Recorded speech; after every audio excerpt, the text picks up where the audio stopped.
শুভ সকাল বন্ধুরা, সবাই কেমন আছো? নিশ্চয়ই খুব ভালো আছো। আমিও ভালো আছি। চলো সকাল সকাল তো অনেক সকালে উঠেছি, সব কাজকর্ম তো অনেক কিছুই করা হয়ে গেছে, সেগুলো তো আর ক্যামেরা করে করতে পারি না। যাই হোক, মেশিনে কাঁচা টাচা হয়েছে কিছু, এখন কদিন মেশিনে কাটছি, ছাদে মেলে দিয়ে গেছি। চলো একটু ছাদ থেকে ঘুরে আসি। দেখো এই যে ছাদে মেলে দিয়ে গেলাম, বাবা 9:10 বাজে, কি বলবি কি রোদ, দেখো সূর্যের তেজ দেখো। এদিকে সমস্ত দেওয়া হয়েছে, এই যে এখন শীতের যা যা আছে সব তুলে ফেলছি, আর একটা শুধু স্টল আছে, বাস আর কিচ্ছু নেই। টুকটুক করে কেচে ফেলেছি তো, হয়ে গেছে। ফুল গাছগুলোকে সব নামাতে হবে, যেগুলো ফুল গাছে নিয়ে নেবো। এই দেখো, এই আবার এখন, তখন তো কাঠবিড়ালি খেয়ে নিয়েছিল করি, এইগুলো এখন আবার ফুটেছে। এখন কালারটা বেশ সুন্দর। কী রোদ কী রোদ বাবা, দেখো 9:10 বাজে, এখানেও রয়েছে এই যে নাইটি টাইটি, এগুলো সব তুলে রাখতে হবে। আজকে একটা গোলাপ ফুটেছে, ওই যে অপরাজিতাও আছে, পরে তুলবো পুজো দেওয়ার সময়। চলো সূর্য মামাকে দর্শন করে চলো। ছাদ থেকে নেমে এসে দেখো, তারপরে এই যে কী রোদ, তাকাতেই পাচ্ছি না। আর আমাদের পাশের বাড়ি, ওই যে সামনের বাড়ির পাখিটার সাথে একটু কথা বলছি। ওর সাথে কথা বলতে ভীষণ ভালো লাগে, ও এত সুন্দর করে ডাকে মা মা করে। এখান থেকে আমি ওকে যা বলবো না, ও ওখান থেকে আবার উত্তর দেবে হ্যাঁ হ্যাঁ উই উই করে। এই নিয়ে আমি খুব হাসাহাসি করি। আর ওই সামনের বাড়ি ওর মানে যে যাদের পাখি, এই বাড়ির বউকে ও মা মা করে খুব ডাকে, একটু না দেখতে পেলে মানে পাগল হয়ে যায়। আমি আবার বলি তো, মিঠু তুমি যেখানে যাবে ওকে বক্সে করে ভরে নিয়ে যাবে। মিঠু আবার হাসাহাসি করবে, মিঠুর তো ছেলে আছে না, আমি বলি এটা তোমার ছোটো ছেলে। এই যে আমি কথা বলছি, হ্যাঁ ঘর মোছা ব্যাপারটা নিয়ে যাচ্ছি ওখানে, এটা বারান্দার এক কর্নারেই রাখা হয়, রোদ আসে তো শুকিয়ে যায়। আর এখন তো দেখো রোদের দিকে মানে এত রোদ। আর কদিন পরে দিয়ে বারান্দায়, তোমাদের বলি না, মানে এই সমস্ত জামা কাপড় কেচে বারান্দাতেই দেওয়া হয়ে যায়, বারান্দায় তখন আমার ছাদ হয়ে যায়। মানে এত রোদ কি বলবো, এই দরজার রঙটা, সব পর্দার রঙগুলো ছিল অন্য কালার, সব তুলে রাখি পর্দাগুলো, রোদের জন্য পরে নামিয়ে দিই, রোদ চলে গেল। কিন্তু কিছু সব কালার তাতেই জ্বলে গেছে, মানে এত পূর্ব দিকে রোদ আসে। নিজে ঘর ঝাড় দিয়ে নিচ্ছি, ঘর ঝাড়ার পর ঘরটা এখন মুছবো না, একটু পরে মুছবো।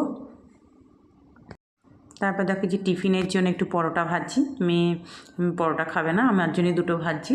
ওকে ওর বাবার জন্য সকালে রান্না করেছি তো, অল্প করে রাখা আছে, ওটাই ও খেয়ে নেবে বললো। টিফিন খেলাম, খেয়ে দেখো মাছের মাথায় যে ভেজে এবার বাঁধাকপিটা করবো জানো তো। আর বাঁধাকপি মাছের মাথা দিয়ে খেতে বেশ ভালোই লাগে। আলু ভেজে নিয়েছি সাদা জিরে ফোড়ন দিয়ে, তেজপাতা ফোড়ন দিয়ে, আর এই যে মাথা মশলা সব একসঙ্গে সব দিয়ে দিলাম। মাছের মাথা এই দিয়ে দিচ্ছি মটরশুঁটি, কাঁচা লঙ্কা, টমেটো, আদা বাটা, জিরে, নুন, হলুদ, 2-1টা চিনির দানা এর মধ্যেই দিয়ে দিয়েছি, যাতে একটু ব্যালেন্সটা ঠিক থাকে। আর মটরশুঁটি মশলার সঙ্গে আমি সবসময় দিই, দেখো ভালো করে এটা কষিয়ে নিয়েছি। আর এটা ভালো করে কষালে তবে বাঁধাকপিটা খেতে ভালো। আর বাঁধাকপি কিন্তু আমি ভাপিয়ে নিয়েছি, কারণ আমি যে কোনো কপি একটু ভাপিয়ে নিই, মোটামুটি এখন সবজি অনেকটাই ভাপিয়ে নেওয়ার চেষ্টা করি, যেহেতু ইউরিক অ্যাসিড রয়েছে তো দুজনেরই। এখন মানে তোমাদের দাদাভাইয়ের আগে ছিল, আমার তো নতুন ধরা পড়েছে, ওই জন্য একটু মেনটেন করার চেষ্টা করি যতটা পারি। টমেটো খুব একটা যে এত দিই তাই না, অল্প অল্পই রান্নায় দিই।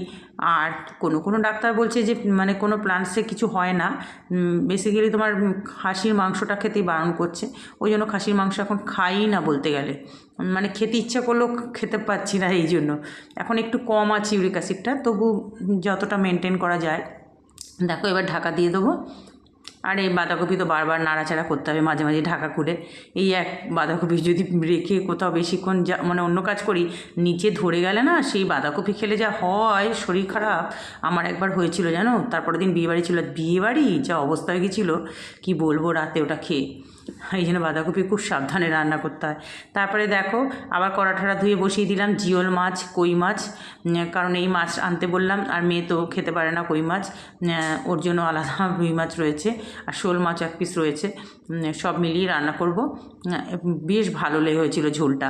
আর আমার না জিওল মাছের ঝোল খেতে ভীষণ ভালো লাগে জানো তো। কই শিঙি মাছ এখন তোমাদের দাদাভাই বলছে 1,500 টাকা করে নাকি, আমি যার অসুখ তার এমনি ভালো হয়ে যাবে। আমি লাস্ট আমাদের এখানে আনা হয়েছিল 1,000 টাকা করে, এখন বলছে নাকি 1,500। আমি যে মার্চ মাসে থেকে ওগুলো খাবেই না। যাই হোক দেখো আলু ভালো করে ভেজে নিলাম। আর আদা বাটা জিরে বাটা, আমি শিঙি মাগুর মাছ বলো কই মাছ এই শোল মাছ সব এইভাবেই রান্না করি জানো তো, মানে আমার মায়ের থেকেই শেখা। এই কাঁচা লঙ্কা আর আদা বাটা জিরে বাটা, নুন হলুদ আর একটু কালারের জন্য কাশ্মীরি লঙ্কার গুঁড়োটা দিই, আর একটু টমেটো দিই, বাস আর কিছু না। মানে কোনো পেঁয়াজ টেয়াজ এইসব তো জ্যান্ত মাছ আমি দেবই না, তাহলে তো জ্যান্ত মাছের মানে একটা স্বাদটাই নষ্ট হয়ে যাবে। জ্যান্ত মাছের দেখো একটা টেস্টই আলাদা, তাই না? দেশি এই মাছগুলো, আজকে দেশি কই মাছগুলোই ছিল, এত ভালোই ছিল না বন্ধুরা। আর এই যে দেখো শোল মাছের একটা পিস ছিল, ওটাও দিয়ে দিলাম। দেখো মাছের ঝোলটা বলো কেমন হয়েছে, একটু ধনেপাতা দিয়ে দিয়েছি। আর আলুগুলো খেতে না কী ভালো লেগেছিলো, বেশ সুন্দর করে ভেজে টেজে দিয়েছি তো। তোমাদের দাদাভাইয়েরও রাত্রিবেলা খুব ভালো লেগেছিলো ঝোলটা। জিওল মাছের কী বলো তো, কই মাছের তো সাইডে খুব কাটা থাকে, তেল কই যখন করা হয় তখন একটু পেঁয়াজ টেয়াজ করে করা হয়, ওটাও করেছিলাম একবার। তা আমার যেন কই মাছের ঝোলটা খেতেই বেশি ভালো লাগে। এবার দেখো মাছ তো অনেক রান্না টান্না হলো, আর বাসনের পাহাড় দেখো। আজকে মাছের কন্টেনারটা না উপরে ঢাকনাটা একটু চেপে মাছ দেখেছি, হলুদ দাগ ছিল, বাস ফেটে গেছে, মানে ওপরে ক্র্যাক হয়ে গেছে। যে আর এই বক্সটা আমার খুব সুবিধা হতো মাছ রাখতে, রুই মাছের, ওটা হচ্ছে রুই মাছের বক্স।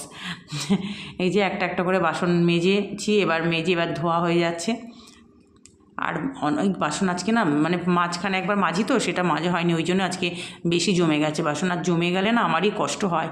ওই যে আবার ধুতে গিয়ে দেখো দেখছি গ্যাসের ওখানে ওই যে একটু চা গরম করতে গিয়ে, দুধ চা তো একটু উতলে গেলে বাস ওটা দাগ হয়ে যায়।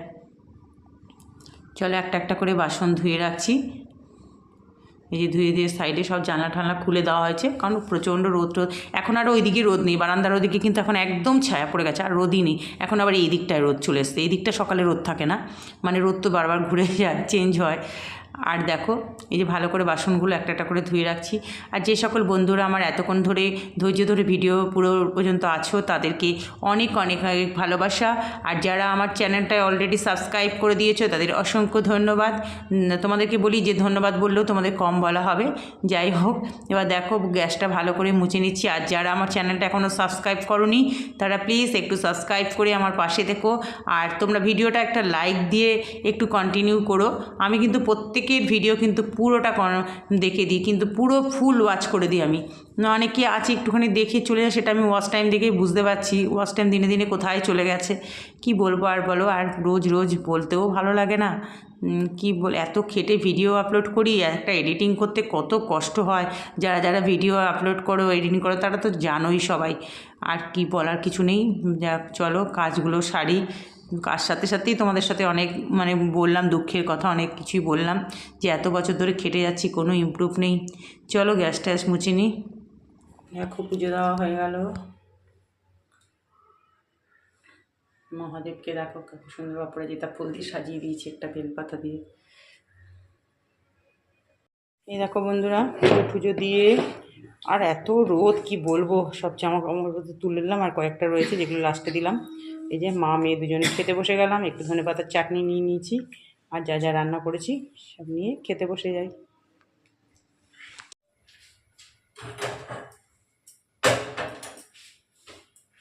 শুভ সন্ধ্যা বন্ধুরা। এই যে সন্ধে দিলাম, দিয়ে নিজের জন্য রোজকার মধ্যে 1 কাপ চা বসে দিয়েছি। 1 কাপ চাটা হতে হতে ওটা 1 কাপের অনেকটা নিচেই নেমে যাবে। দুধ চাই খাচ্ছি, এখন বলছিলাম যে গরম পড়লে তখন লিকার চা খেতে হবে। আর এখন তো ঠান্ডা চলে গেছে, আজকে তো সব সোয়েটার ফোয়েটার যা যা ছিল সব কেচে দিয়েছি, শুধু একটা স্টল রেখেছি, যেহেতু এটা সকালে উঠে যে নিচে ফুল গাছে ওখানে ফুল তুলি, তারপরে ছাদে যাই, মেন কথা হচ্ছে ছাদে যাই তো ঠাকুরঘরটা মুছি, ওই একটুখানি মাথায় একটু ঢেকে চলে আবার এসে ভাজ করে রেখে দিই, আর লাগে না। আর রাতে ভোরের দিকে একটু হালকা হালকা এই পাতলা এসি কম্বল আছে, ওটা একটু গায়ে দিলেই হয়। কালকে তো রাত্রিবেলাও গায়ে দিইনি, ভোরের দিকে গায়ে দিচ্ছি, রাত্রিবেলাও মানে গায়ে দিতে ইচ্ছে করছিল না, এমনিই ভালো লাগছিল। পড়বে আর কদিন পরে যা গরম পড়বে না, আজকে দুপুরে যা রোদের তেজ, বাপরে বাপ কি বলবো বন্ধুরা তোমাদের, মানে ঠাকুরের বাসন ধুচ্ছি যেন পিঠ পুড়ে যাচ্ছি। আর আমাদের ওই ট্যাঙ্কের ওখানটায় সকাল থেকে রোদ পড়ে একদম পুরো যতক্ষণ অব্দি রোদ থাকবে। চলো আজকে ভিডিওটা তাহলে এত পর্যন্ত, সবাই ভালো থেকো, সুস্থ থেকো। যে যেখান থেকে ভিডিওটা দেখছো একটু লাইক দিয়ে দেখা শুরু করো, আর ভালো লাগলে একটু সাবস্ক্রাইব করে পাশে থেকো। টাটা।